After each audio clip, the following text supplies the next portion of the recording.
Es taču to neuzsāku. Ko tad es iešu tagad? Un, nē, ja viņa nenāks, es arī neiešu. Nebūšu tagad tas, kurš tagad nāks un meklēs tagad kaut kādu risinājumu situācijā. Jo es neuzsāku.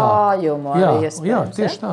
Bet patiesībā tā situācija ir pilnīgi pretēji. Ja tu vīrietis vēlies, lai nebūtu ģimenē konflikti, lai būtu normālas attiecības, tev ir jāskatās un jādomā, kā šo situāciju atrisināt.